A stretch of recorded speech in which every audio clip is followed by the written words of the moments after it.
ATN Global News. First, the headlines. Morrison Group to hold 2024 Carol of Night Lessons. INEC demands probe as Fire Guards Delta Office. FG to establish Climate Division in Women Affairs Ministry. CBN directs banks to make cash available to customers. South Korean opposition moves to impeach President. Tyler breaks Beyonce's record on Spotify. Gehi to face no sanction over Ambad message.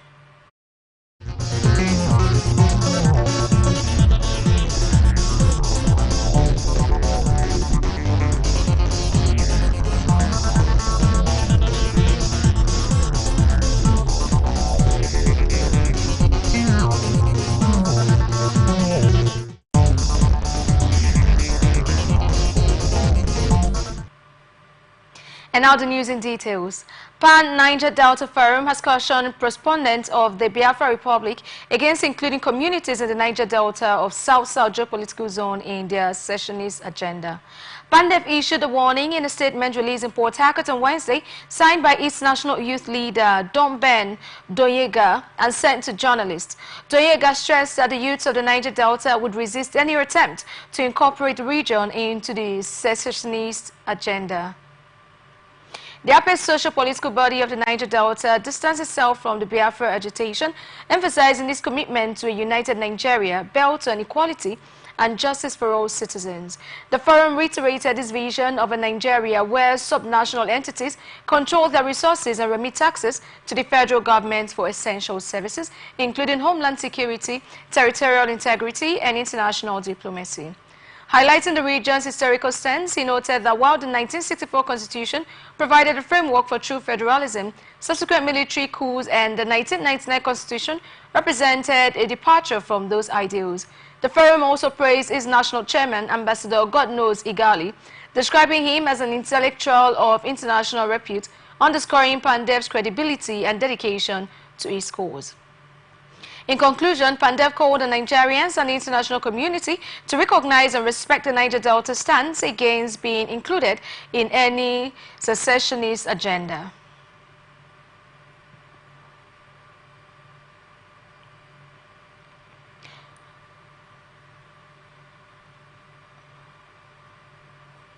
Morrison Group to hold 2024 Carol of Night Lessons. All is now set for the 2024 annual Carol of Night Lessons event put together by Morrison Group. The event, which is scheduled to hold tomorrow, Thursday, December 5th, 2024 by 4 p.m. prompt at Wish FM Complex, Wish Avenue, Radio Estate, Ozuoba, Port Harcourt, in River State, is an annual event organized by Morrison Group, owners of 99.5 Wish FM, Atlantic Television Network, Gate Place Hotel, Oxyard Water, Mega Tools Limited, and Morrison Media Academy. Recall that the service was introduced in 1981 to bring a more imaginative approach to worship. The event will feature the Festival of Nine Lessons and Carols, which is a Christmas Eve service. This service includes reading from the Bible from 1st to 9 lessons.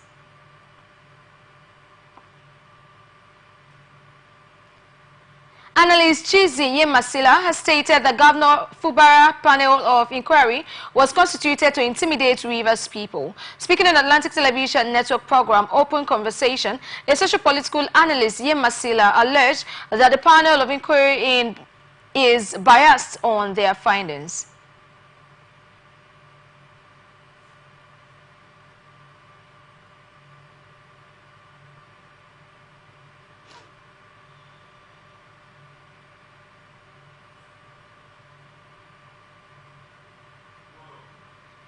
Speaking further, Nze opined that the panel recommendation be taken the later irrespective of who is involved, urging the government match the words with actions. You discovered that from the statement of the chairman, there are people who were indicted by the commission, and their names and everything are there. We are waiting for the governor to match his word with action. Let this panel not just be a toothless bulldog that will make noise and at the end of the day nobody will hear anything about it. We are watching him, and he should know that now he is more responsible to the people, not to his godfathers. Now that God has vindicated him to an extent, because I know that Recall that the governor of Rivers State, Siminalayi Fubara, has vowed to implement the recommendations of the Judicial Commission of Inquiry into the recent destruction of lives and property across some local government areas. You're still watching the Global News and Atlantic Television Network. We will be back after this break.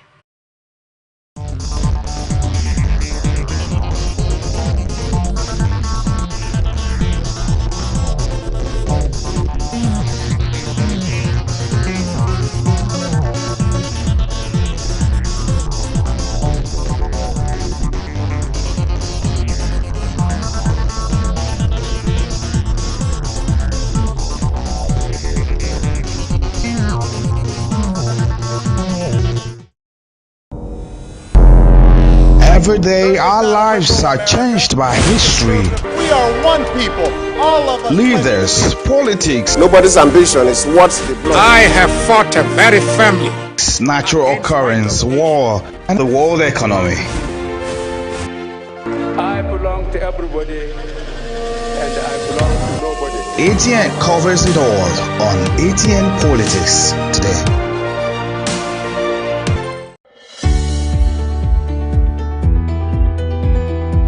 People into the country illegally. That is amazing. Honorable You human trafficker. Honorable they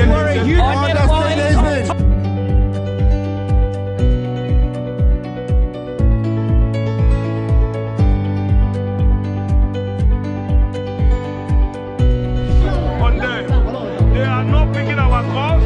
They made up their minds. So no agreement with the EU, but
from the line across the ocean to the land beyond the mountains, through the Sahara, we bring on sport news, live analysis, expert discussions on trending stories in politics, business, socio-economy, sports, and documentaries.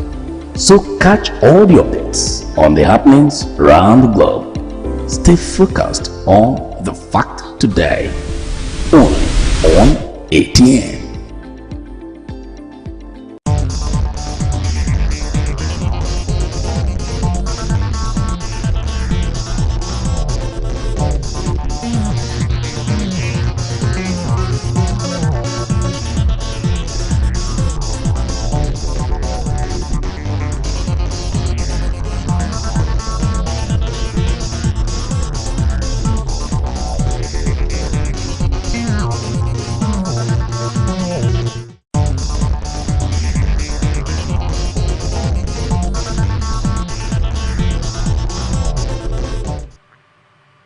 Welcome back. You're still watching the Global News and Atlantic Television Network.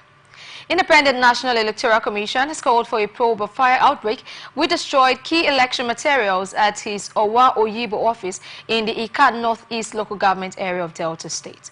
In a statement on Wednesday, INEC's National Commissioner and Chairman for Information and Voter Education Committee, Sam Olumekun, said the incident occurred on December 2nd, 2024 and was suspected to have been caused by a power surge following the restoration of public electricity. According to a preliminary report from the Resident Electoral Commissioner for Delta State, Etekamba Omoren, the fire got at the store section of the office, which housed petrol generators and other items. Among the materials destroyed were 706 ballot boxes, 50 election bags, 322 apron vests, 3 electronic generators, 140 stamps, and 50 ballot box seals.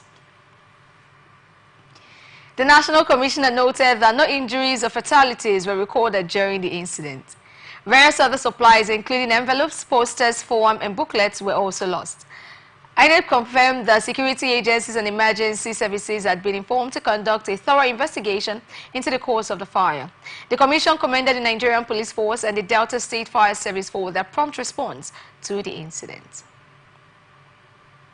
Mr. Kenneth Imansuabom, former Edo governorship aspirant under Labour Party, has officially resigned his membership of the party. This was contained in his resignation letter to the national chairman of the party, Julius Abure, and his Ward 2 chairman in Ewohimi on Wednesday in Benin. Imansuabom lost the Labour Party's governorship ticket to former Nigerian Bar Association President Olumide Akpata. The party finished third in the Edo 2024 governorship election. Imansuabom cited a lack of internal democracy and the leadership crisis in the party as reasons behind his decision. Imansuabom stated that the party had deviated from its core values and principles, rendering it incapable of offering Nigerians a credible and purposeful political alternative. He accused the leadership of running the party like a commercial entity, failing to embody the ethos of its Mama, Papa, Pikin slogan meant to inspire grassroots trust. He alleged that the Labour Party imposed candidates and disregarded rules, creating frustration among committed members. Police command in Edo has ordered an investigation into the circumstances that led to the death of a former chairman of the Nigerian Labour Congress, Kaduna Ebungbodin, at a police checkpoint in Benin City. The command spokesman, Moses Yamu, said the Commissioner of Police, Umoru Ozigi, gave the order on Wednesday. The command spokesman said the Edo State Commander of the Nigerian Police received with great concern news of the death of Ebungbodin, former chairman of Nigerian Labour Congress in Edo. Yamu quoted Ozigi as saying the police would investigate issues of unprofessional conduct in the incident. According to Yamu, the CP wishes to use this medium to commiserate with the widow, family, friends and associates of the deceased over the loss and pray for the repose of his soul. The CP noted the cordial work relationship existing between the police, civil society organization, NLC and all critical stakeholders in the state, and has therefore directed the immediate investigation into the incident.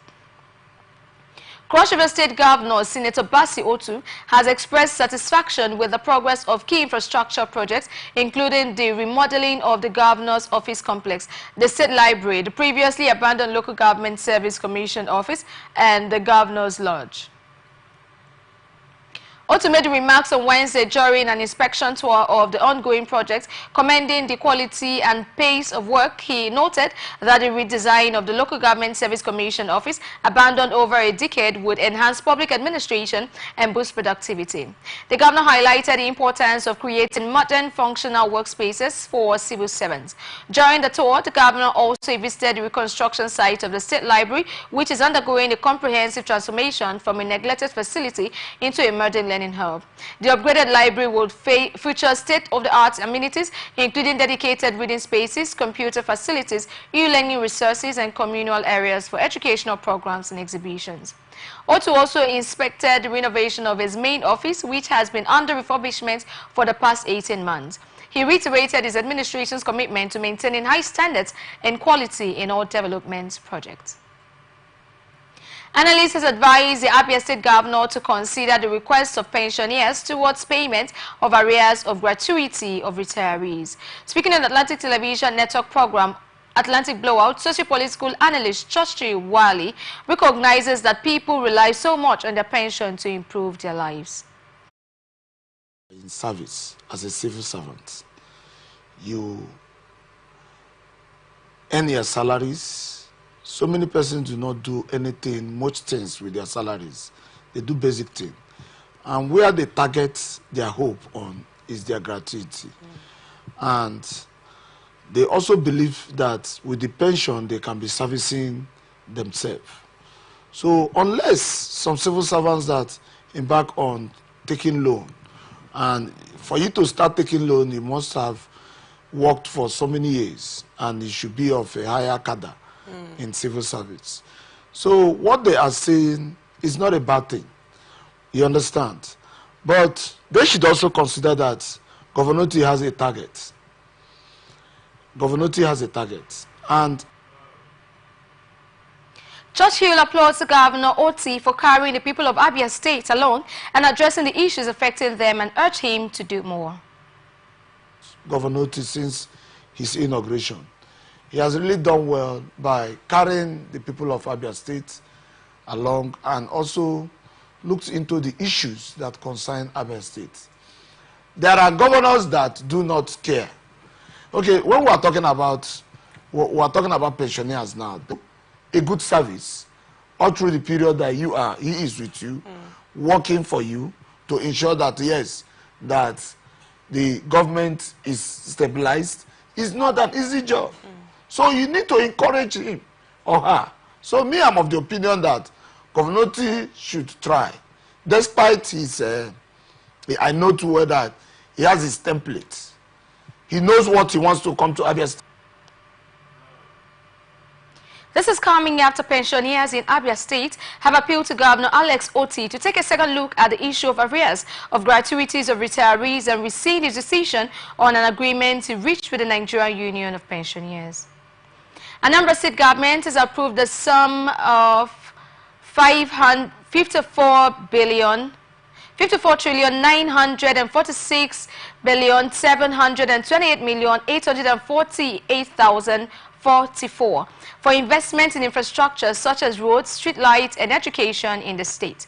2.1 billion was okayed for the construction of Trans Nkisi Boulevard in Road 1, GRA Onisha, in favor of Paul B. Nigeria Limited. The state government also invited fresh tender for the Oka Metropolis Street Light Project and awarded contracts for the development of 22 smart schools in the 21 local government areas of the state. This was disclosed in a press statement issued by the State Commissioner for Information, Law, MEFO, on Wednesday. MEFO added that the decision which was taken at the 36th State Executive Council meeting is part of the State Governor, Professor Chukwuma Soludo's ongoing infrastructure revolution, which is based on the strategic road selection intended to increase connectivity between communities and the 21 local governments in the state. According to the Commissioner, the project will strengthen the state's foundation as a livable and prosperous megacity, adding that it is to be delivered 6 months from the date the mobilization fee is paid. He added that the Supreme Court victory, which ended the ruling All Progressives Grand Alliance leadership disputes by confirming Sly Ezekonwa as legitimate national chairman of APGA, was celebrated at the 36th Anambra State Executive Council meeting. Anambra State Universal Basic Education Board has issued a stern warning to teachers and school heads allegedly sabotaging Governor Chukwuma Soludo's free and compulsory education policy. The board said 6 teachers have been sacked for sabotaging education in the state by charging money for sundry reasons. Dr. Vera Nkiru Wadinobi, executive chairman of ASUBEB, disclosed this at a press briefing in her office on Wednesday. She listed the defaulting headquarters who were sacked: Nkolika of Awada Primary School and Mrs.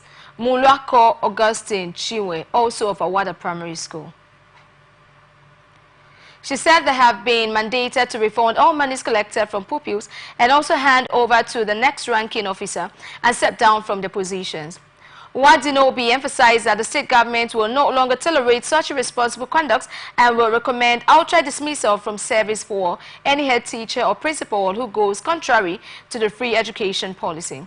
According to her, the investigative team found that head teachers in the affected schools were charging fees for extra lessons, ink fillers for markers, blue pens and red pens. Other unauthorized fees discovered by the investigative team include fees for compiled questions and answers for verbal and quantitative subjects, lesson fees sent forth for retiring or transferred teachers, burial levy, etc.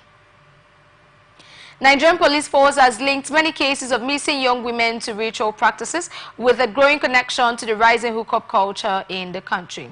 The public relations officer of the Ogun State Command, Omolola Odutola, revealed this on Wednesday when she was featured in an interview. During the discussion on hookup culture, impact on youth values and relationships, Odutola revealed that young women aged 20 to 32 are the most affected. She added that many young people, especially males, believe that ritual killings are a way of becoming wealthy. She said in-depth investigation also revealed that those cases are not by accident and that most of them are connected to hookup channels and apps. She added that they fall victim to strangers who casually invite them to unknown places and eventually fall victim to being used for ritual purposes. The police boss added that it stems from the ugly perspective of young persons who believe that ritual killing could enrich them, noting that there are people who deceive young people to get human skulls or human body parts, which they use for some kind of concussion to get them rich. She stated that the police command is collaborating closely with the State Women Affairs Commission to tackle and curb the menace. Ogun State Governor Dapo Abiodun on Wednesday presenting a preparation bill of 1.055 trillion naira for 2025 to the State House of Assembly for approval.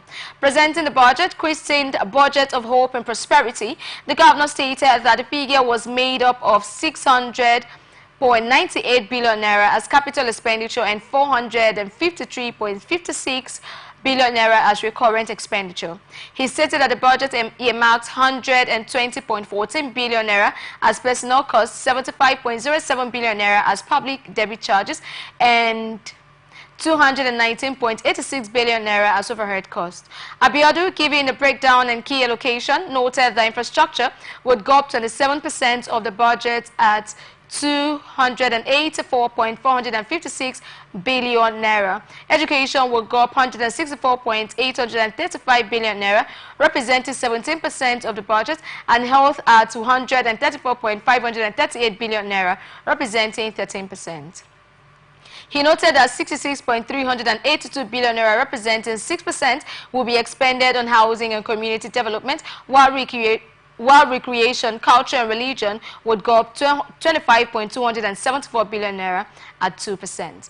The governor highlighted fiscal projects which include the renovation of general and state hospitals, procurement of laboratory and medical equipment across the state, construction of Red Line Metro Rail extension, Abado Kojola, Blue Line Metro Rail at Kokomaiko, Abara, Lusada, and Pipeline Metro Rail Line Mowe Iperu are some of the capital projects that his administration would embark on in 2025.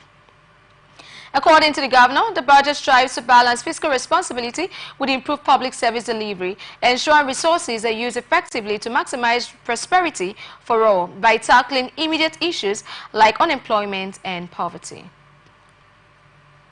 Kogi State Governor has ordered the immediate closure of Zango Market in Osara and banned the roadside parking of trucks in the vicinity. The move was in response to the growing security concerns in Osara and its surrounding areas.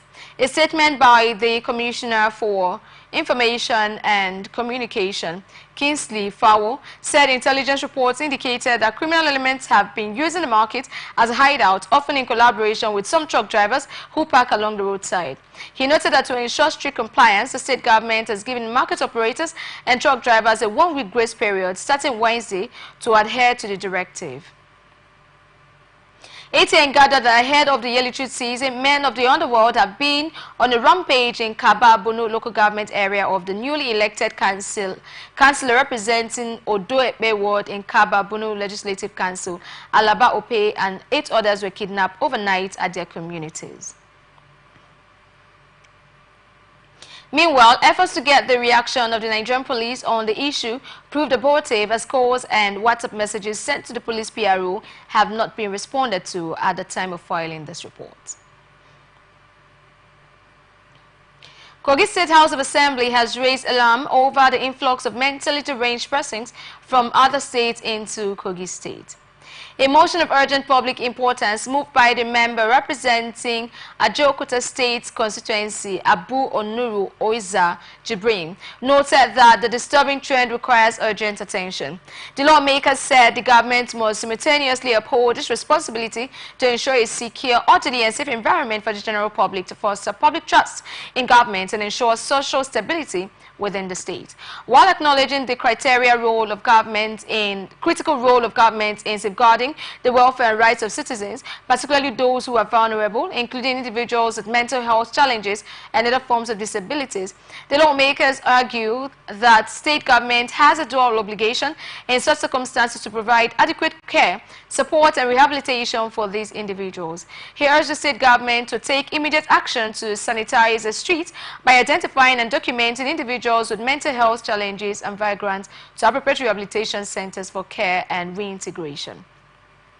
The lawmaker also charged the present administration to ensure that all persons, whether rehabilitated or not, who identified as non-indigenous to the state are respectively returned to their respective state of origin, coordinated through interstate arrangements. The Speaker, Right Honorable Umar Ali Yusuf, asked the mover of the motion if he has evidence of the influx of people that are mentally derailed into Kogi State, and he responded immediately that the streets of Lokoja and its environs have been flooded by criminals claiming to be mentally deranged. 12 persons comprising 10 male adults, 1 female adult and 1 female child lost their lives in a road crash on Tuesday night along Bayamari Gaydam Road in Yobe State. The Sector Commander, Yobe State Sector Command of FRSC Corps Commander Livinus Yuzum disclosed this in a press release to journalists in the Maturu, the state capital. According to him, the crash occurred at about 10 p.m. at Kilometer 2 Chileru village along Bayamari Gaydam Road in the state. He further disclosed that the crash involved a stationary Howo truck belonging to Dan Nene Construction Company and a Sharon minibus which ran into the truck and caught fire, thereby burning the 12 occupants of the bus beyond recognition. According to USM, preliminary investigation revealed road obstruction by the whole truck as the immediate cause, while excessive speed and overload by the driver of the Sharon bus as the remote causes of the road crash.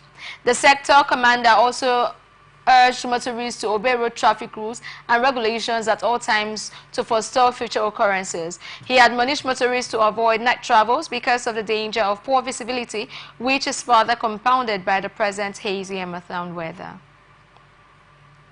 Federal Capital Territory Police Command has announced a clampdown on vehicles with tinted windows and covered number plates as part of efforts to curb rising criminal activities such as kidnapping. In a statement posted on X.com late Tuesday, the command spokesperson SP Josephine Ade warned vehicle owners in the FCT to remove any tinted glass from their vehicles or face the risk of having their cars impounded.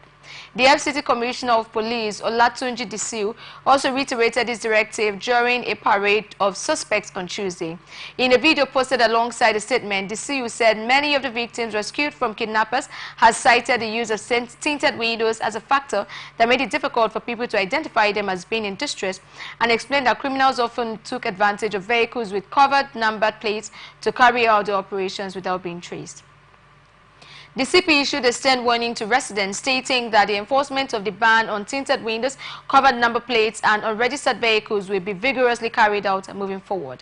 ATN gathered that on Tuesday following the directive banning vehicles without number plates and the use of tinted glasses, no fewer than 296 vehicles had been impounded in FCT. FCT Minister Nyesom Wike has flagged off the construction of the 9.8-kilometer Kabusa Takushara Road, marking the beginning of a new wave of development projects across the Federal Capital Territory. This initiative, the minister said, is part of the Renewed Hope agenda, which aims to transform the lives of FCT residents. According to Wike, the construction of roads with street lights, a first in the council, is expected to create jobs, alleviate hunger, and provide access to farms and markets. The minister also approved building senior secondary schools for Keti community, as it was requested by the community leaders, fulfill the promises made by Mr. President Bola Ahmed while in his campaign. Providing roads and at the same time providing street lights. That in a way will improve security. The people of Kabusa Keti, are you happy? The people of Kabusa Keti, are you happy? What it means is that this time around, it is not for us to sit in the office. We have to come and interact with you, and we feel your pains, and we are here to solve your problems. And that's what Mr. President has sent us to come and do. And let me assure you, I've seen what you have written there, without you even saying, let me approve that Keti will get a senior secondary school.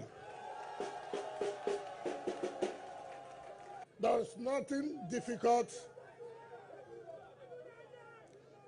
There's nothing difficult about government. Government is like a contract with people. It's like a covenant with people. When the president was asking for you to vote for him, he made some commitments. He said, look, if you vote for him, he was going to do this and he was going to do that. Is that not correct? Part of his promises he made was that, look, I'm going to provide access roads to our people that will reduce the pains, that will make our farmers go back to farm, that will make sure that this security problem we have will be reduced. And that is why he has come today to fulfill that promise he has made.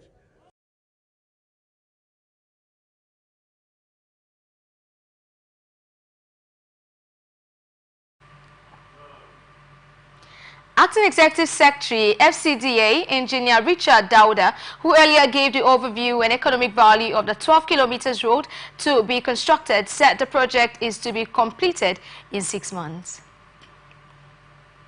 The road itself is a 10.5 kilometer road that connects Kabusa to Keti, as well as serve other communities along this road. When it's completed, it will provide a comfortable route to both vehicle and pedestrian movement. This will reduce travel time and ease movement of goods, services, and agricultural produce that come in from here to the city. And when completed, it will enhance timely response to security emergencies, as well as provide quick access to health services from those that are coming from far. The scope of works includes site clearance and earthworks, scarification of existing failed portions of the road and reconstruction, as well as culverts, both box and pipe culverts, trapezoidal drains on both sides of the road to drain the runoff from the storm. The road itself is has a 7-meter carriageway with 2 lanes with shoulders on both sides of 1.5 meter each. This pavement will have stone-based layer with 2 layers of asphalt, the binder and the wiring.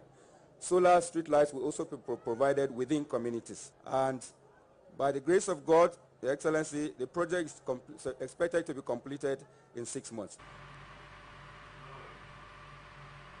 In appreciation message, Executive Chairman, Abuja Municipal Area Council, AMAC, Christopher Zaka Maikolongu, thanked Minister of FCT for his enormous work in the area councils, calling on him for commissioning of roads constructed by AMAC.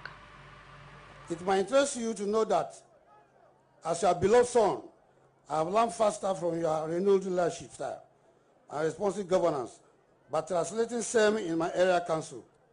And I will be glad if you make our time to come and commission some of our already completed projects in AMAC.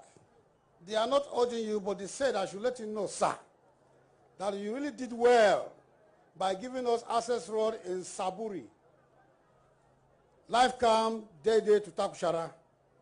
And they have asked me to let you know that what you have did there is what we call Zone C in Abuja Municipal Area Council. They said I should let you know that what you did in Kabusa to Keti, they are happy with you. And you should know that this is Zone B in Abuja Municipal Area Council.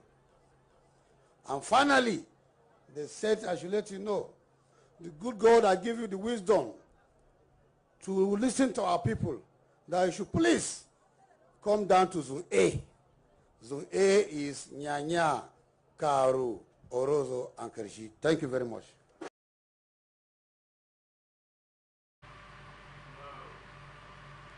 Kwara State government has sanctioned a school teacher accused of assaulting a female National Youth Service Corps member at Government Day Junior Secondary School, Kulunde, Ilorin. In a joint statement issued on Wednesday by the Commissioner for Education and Human Capital Development, Hajiya Saadatu Modibo Kawu, and the Executive Chairman of the Kwara State Teachers Service Commission, Malam Tahid Abubakar, the government announced the demotion and transfer of the teacher involved. The incident occurred last Thursday, when the corps member visited the school.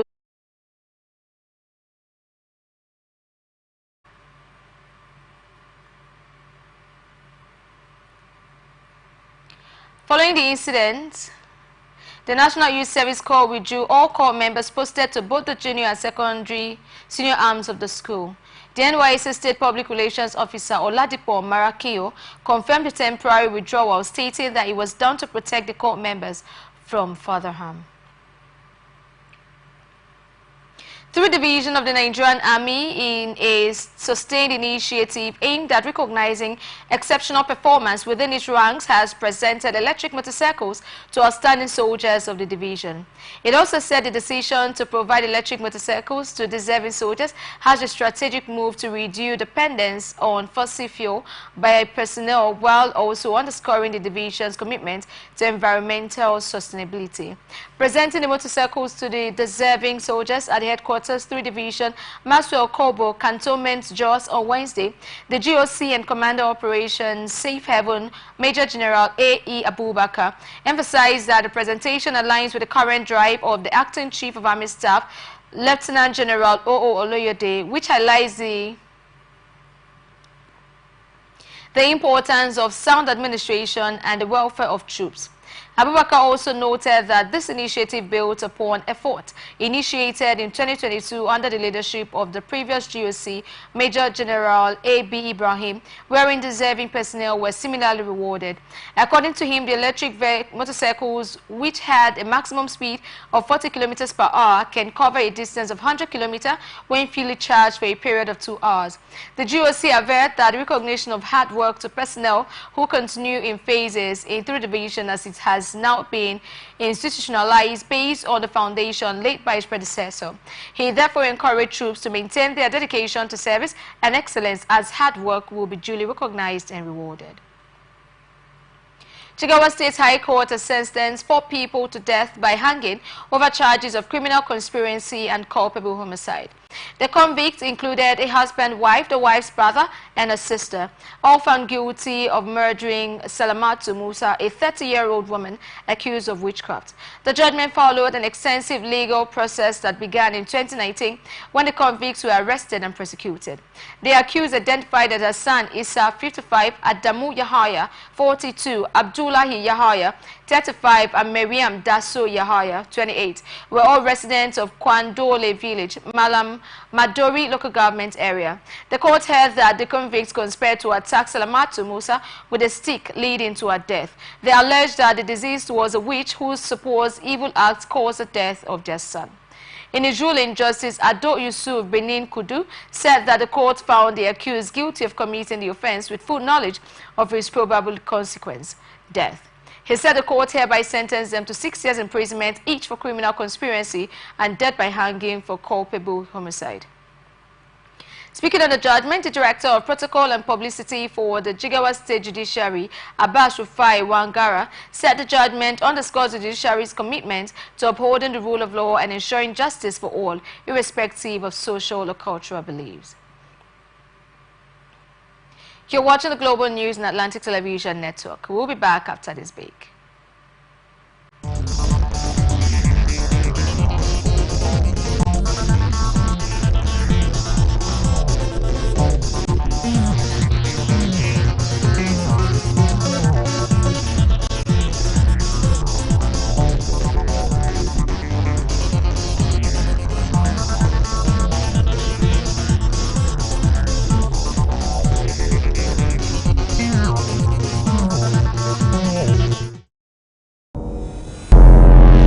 Every day, our lives are changed by history.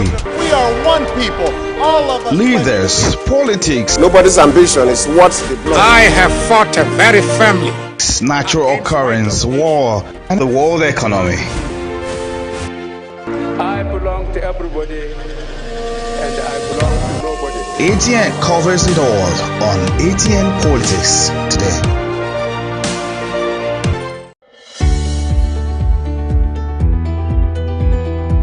People into the country illegally. That is amazing. Honourable you human trafficker. Honourable they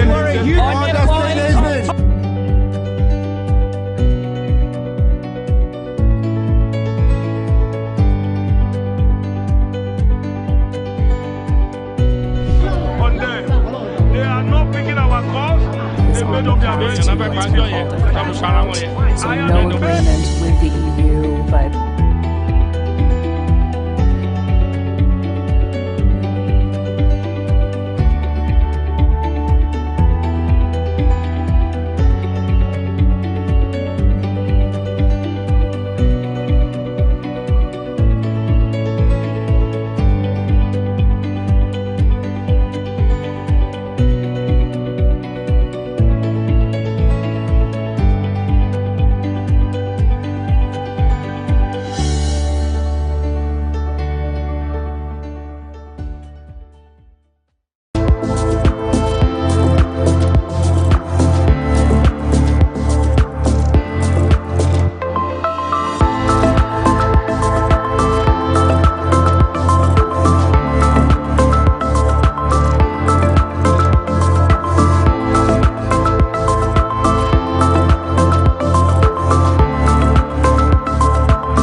Welcome back. You're watching the Global News and Atlantic Television Network. Now to the rest of our stories.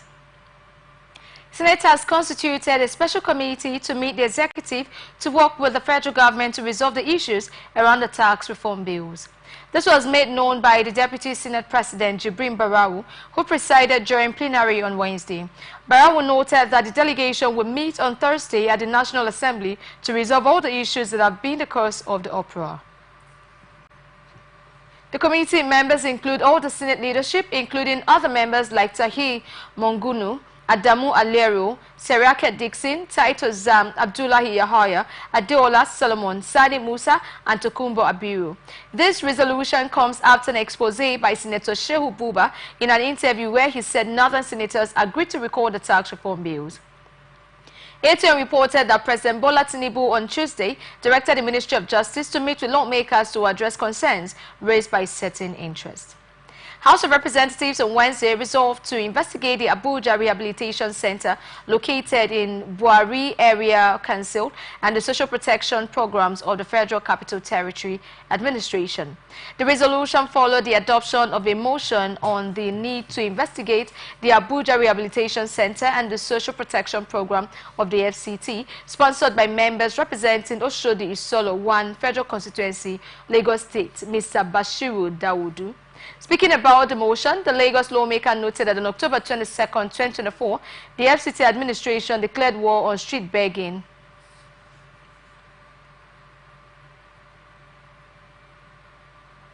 To restore Abuja's image and enhance security.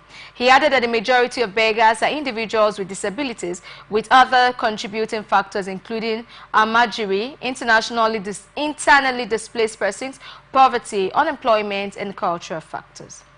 Describing begging as an age-long standing social ill in Nigeria, the lawmaker noted that successive FCT administrations since 2003 declared war on beggars and used law enforcement agents to apprehend, prosecute, or repatriate them to their state.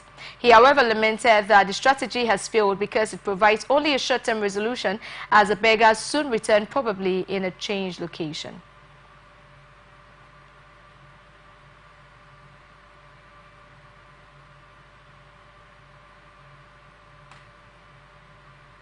Federal government has announced plans to establish a climate division within the Ministry of Women Affairs to spearhead sustainable, gender-responsive and age-sensitive climate initiatives. The ministry is also set to launch a Women in Green Economy project in 2025, aiming to empower 1 million women in climate-smart agriculture and train 2,000 community-based female climate champions. The Minister for Women Affairs, Iman Suleiman Ibrahim, disclosed this on Wednesday during an address at the ongoing United Nations Convention to combat desertification in Riyadh. She emphasized the critical role of women in addressing environmental challenges, describing climate change as a woman's issue. Suleiman Ibrahim highlighted Nigeria's recent strides in combating climate change, including enacting the Climate Change Bill, establishing the National Council on Climate Change, and launching the Energy Transition Plan. The minister further noted that President Bola Ahmed Tinubu is committed to addressing climate change and has established a committee to oversee the Green Economy Initiative, a strategic plan to tackle climate challenges in Nigeria. Nigeria Police Force has announced the suspension of 4 officers implicated in the theft of 43.16 million naira from a total of 74.95 million naira recovered during an unauthorized arrest at Nnamdi Azikiwe International Airport, Abuja. The first spokesperson, Muyiwa Adejobi, in a statement on Wednesday disclosed that the officers DSP Peter Ejike, Inspector Ekende Edwin, Inspector Esther Okafo, and Sergeant Talabi Kayode will all attached to Zone 7 headquarters were found guilty of conspiring to tamper with exhibits, abuse of office, and other acts of misconduct. According to Adejobi, the officers led by Inspector Okafo under DSP Ejike's directive arrested Andrew Eja, an employee of Fatfad Cargo Nigeria Limited, who was transporting the cash on behalf of clients in August 2023. The officers were alleged to have reported only 31.79 million naira as the recovered amount, concealing the remaining 43.17 million naira. Following a petition by the owners of the money, the case was escalated to the IGP monitoring unit. Adejobi said investigations revealed that the officers conspired to steal part of the cash and attempted to hide their tracks by claiming technical issues with evidence and spreading false narratives. He added that they resorted to several tricks and gimmicks to cover their tracks, including the spread of false narratives and misinformation to several online blogs and newspaper platforms.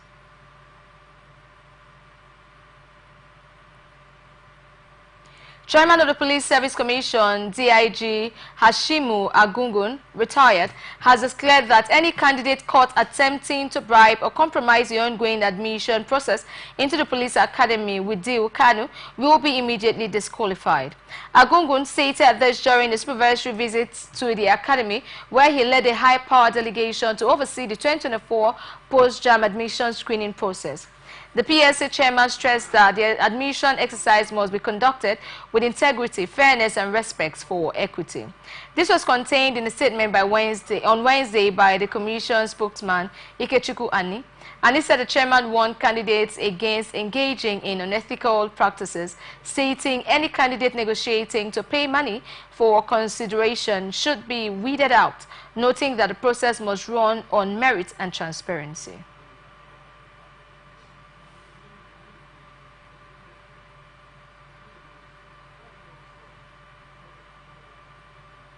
Human rights lawyer and activist Dele Farotimi has been remanded in prison for allegedly defaming a legal luminary and founder of Afe Babalola University, Are Afe Babalola San. ATN earlier reported that Farotimi was arraigned before a magistrate court in Ado Ekiti on Monday. The activist was accused of maligning and defaming the character of Afe Babalola in his recently published book, Nigeria and its Criminal Justice System. Farotimi pleaded not guilty to all 16 count charges. Police Inspector Samson Oshun called for the remand of the suspect in prison custody pending further investigation and its outcome for the maintenance of security in the country. Counsel to the defendants, Dayo Akeredolu, opposed the call, pleading with the court to admit the defendant to bail on very liberal terms and on self-recognizance. According to him, the case at hand is bailable and the suspect is a known figure who is not constituting any threat. He said the defendant is presumed innocent until proven guilty. However, in his ruling, the presiding judge, Magistrate Abayomi Adosun, remanded the suspect in prison custody and adjourned till December 10th. Northwest Nigeria is set to benefit from a 4,888,888 pound disability fund provided by the German government through its humanitarian assistance and the Christian Blind Mission for a period of 4 years. CEO of CBM, Dr. Rainer Bokos, HAT, announced the launch of the project alongside representatives from the Federal Ministry of Humanitarian Affairs and Poverty Alleviation, as well as the National Commission for Persons with Disabilities. The CEO emphasized the importance of partnerships in achieving sustainable improvements in disability management.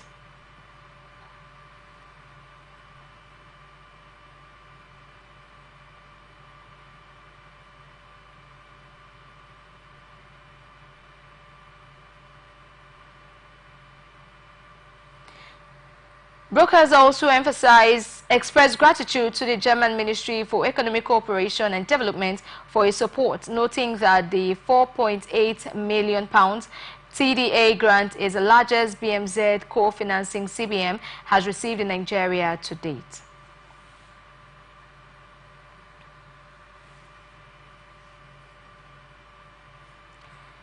Head of Development, Partnership and Program Unit at the National Commission for Persons with Disabilities, Nike Akimbola, commended CBM for its consistent efforts in promoting disability inclusion in humanitarian interventions.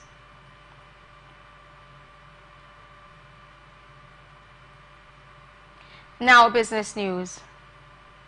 Central Bank of Nigeria has directed deposit money banks to ensure efficient cash disbursement to the general public over the counter and through automated teller machines. The CBN directive is coming in the midst of complaints of acute scarcity of cash by bank customers across the country.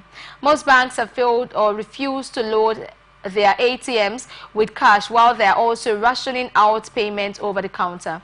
As a result, most Nigerians are now relying on POS operators for their cash needs. In response, the POS operators have also jacked up their commission by between 50 and 10 and 100% across the country. The POS operators claim that they have had to jack up their commissions because of the high rates they are also getting the cash supplies from various sources, including traders and filling station operators. However, in a directive contained in a statement jointly signed by CBN's Acting Director, Currency Operations, Mohammed Olayemi, and Acting Director of Branch Operations, Aisha Issa Olatiwo, on Wednesday, CBN direct banks to take measures to tackle the cash scarcity challenge.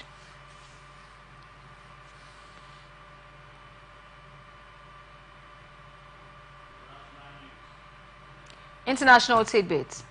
South Korea's opposition moved to impeach President Yoon Suk-yeol on Wednesday after his extraordinary but short-lived imposition of martial law that brought thousands of protesters to the street. Yoon's shock bid to suspend civilian rule for the first time over 4 decades before being overturned by lawmakers in the night of drama plunged South Korea into deep turmoil and alarmed its close allies. The future of Yoon, a conservative politician and former star public prosecutor who was elected president in 2022, is now highly uncertain. South Korea's opposition parties, whose lawmakers jumped fences and tussled with security forces to vote down the law on Wednesday, filed a motion to impeach Yoon. Kim Yong-min from the opposition Democratic Party said they have submitted an impeachment motion prepared urgently. The opposition holds a large majority in the 300-member parliament and needs only a handful of defections from the president's party to secure the 2/3 majority needed to pass the motion. They were yet to decide when to put it to vote, but it could come as soon as Friday. Earlier, the DP said In a statement, it would file charges in insurrection against Yon, his defense and interior ministers, and key military and police figures involved, such as the martial law commander and the police chief. The nation's largest umbrella labor union called an indefinite general strike until Yon resigns.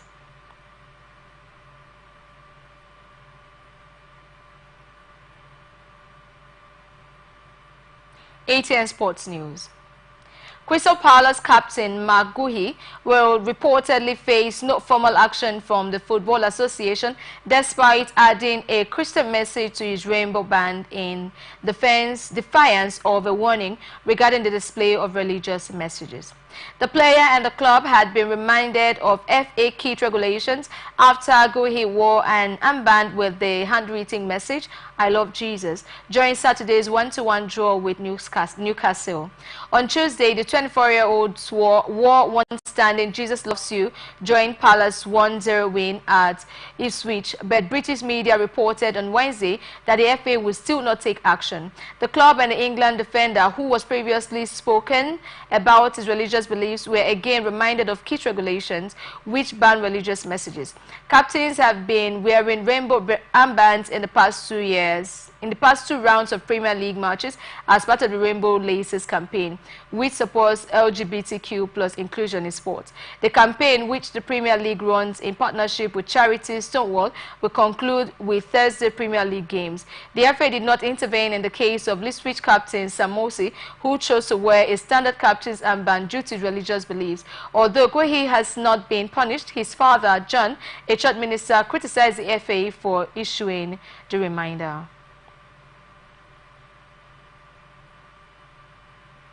Entertainment news. South African singer Tyler has broken Beyonce's record for the most streamed album by a black female artist released in 2024. Tyler's euphonious debut album achieved the feat after amassing 1.565 billion streams on Spotify, surpassing Beyonce's Cowboy Carter 1.564 billion streams. The album is the all-time most streamed album by a female African artist. The lead singer, Walter, has garnered almost 1 billion streams on Spotify.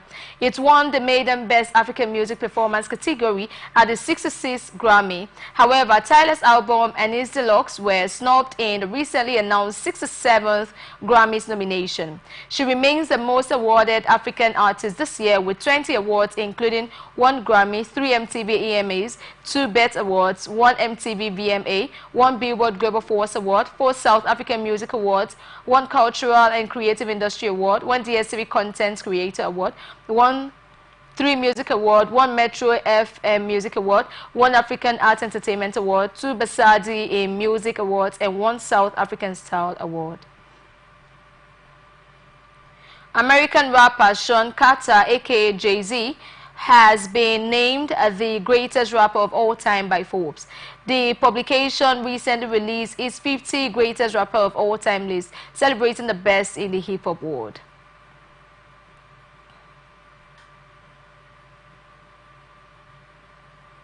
Jay-Z tops the list, followed by Kendrick Lamar, Lil Wayne, J. Cole, and Tupac at numbers 2, 3, 4, and 5 respectively.